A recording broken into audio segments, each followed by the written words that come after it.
Hi, this is Karl now, and you're watching Steelworks.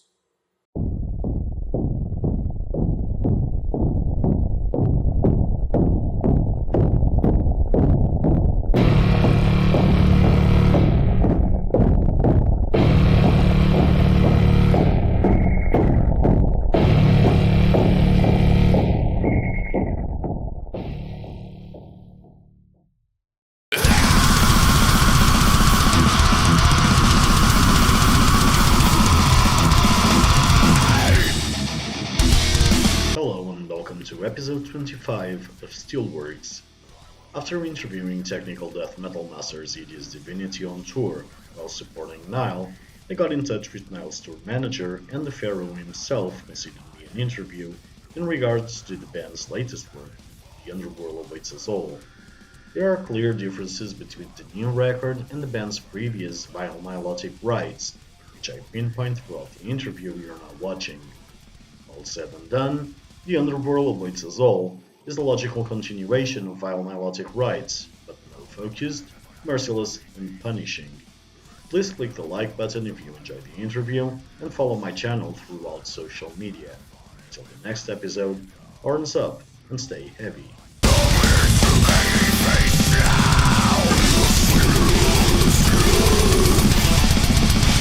When I made this interview a few weeks ago, The Underworld Awaits Us All was not even 1 month old. The European leg of the tour was nearly finished, with only 7 dates to go, and this is usually the best time to realize what's the fans' reaction to the new songs. Karl's answer couldn't be more assertive. So far, so good. We're very happy to be bringing the new songs to audiences. The new songs seem to go over really well live. Everywhere we've played them, people have been happy. So I think it's going good.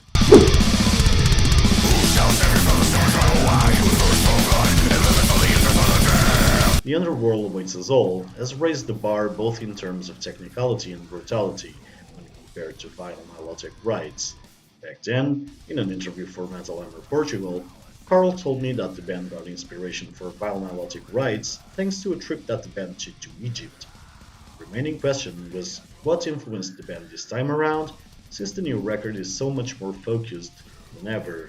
I think the inner drive to be as metal as possible is what drove this record, motivated us, what made us reach deep down inside and do the best we can.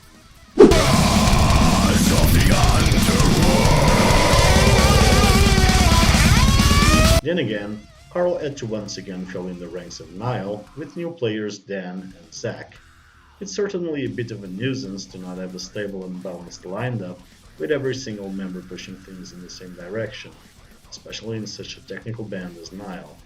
In short, I was wondering how did Karl drafted both players and if they were just filling in for The Underworld Awaits Us All, or if they actually helped shape the new record into what it became. Well, you're right. It is a nuisance having to find new band members. The core of the record was George, Brian, and I. We're a pretty good, solid relationship with us, and we work really well together. Dan and Zach came on board later in the recording of the record, and I think that they both made really nice contributions. Dan had a very good sense of what the bass guitar needed to do in the record.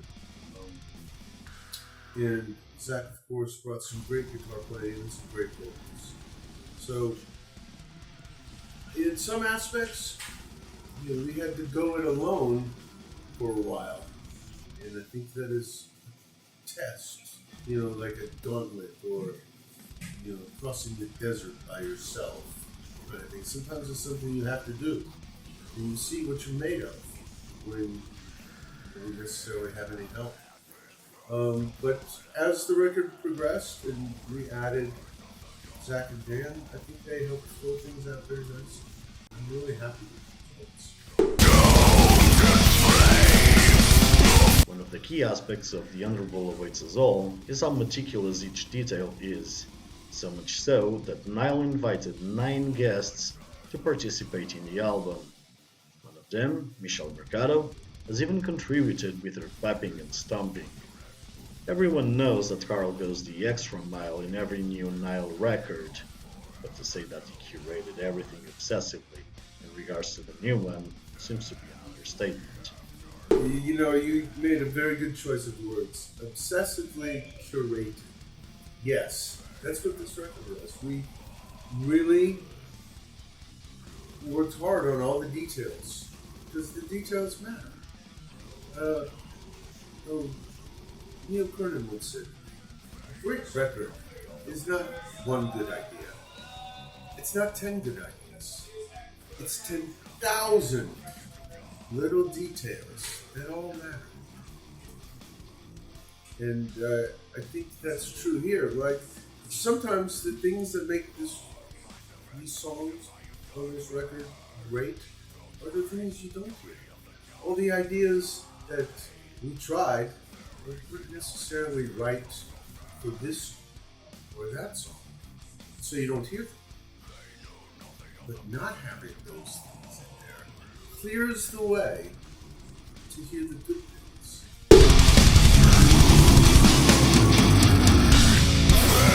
Metal labels seem to be returning to the days of old and investing in great promotional videos to immerse both the listeners and the fans in the band's new albums.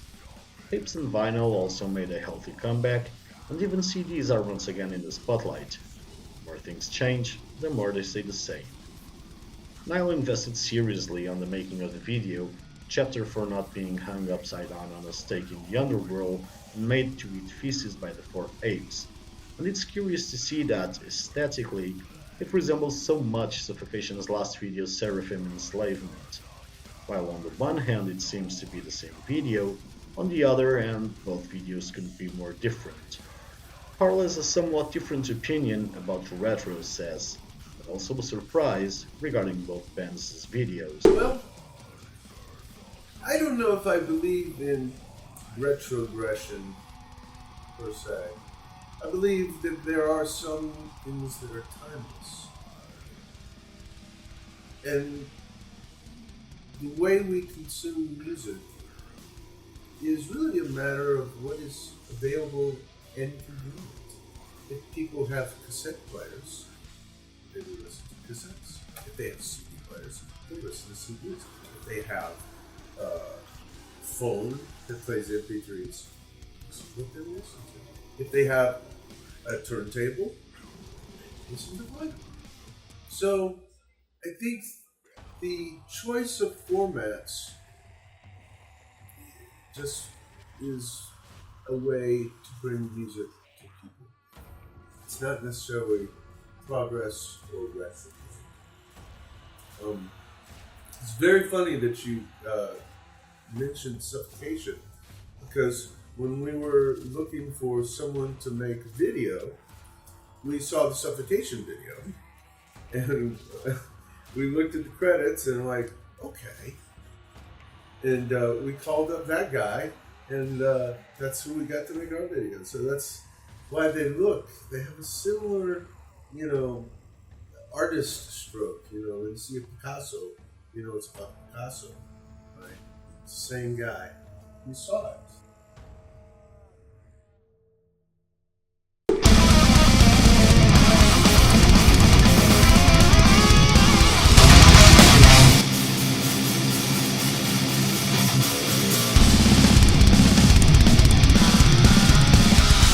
What does the band have in mind starting today, October 8th, touring the rest of the world? That's what. Well, we will be doing Japan, Australia, New Zealand,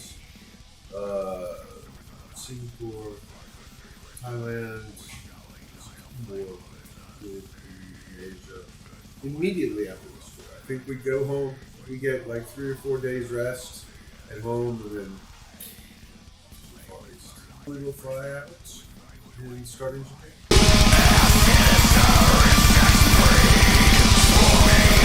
After the Far East, Now we'll head towards a one-stop show in Chile, and then back to the United States for the mythic Maryland Death Fest. However, the band has already booked two shows in Europe next summer, which clearly indicates that at least a few more will probably take place in our vicinity. If it's your first time attending a Nile concert, prepare to be mesmerized.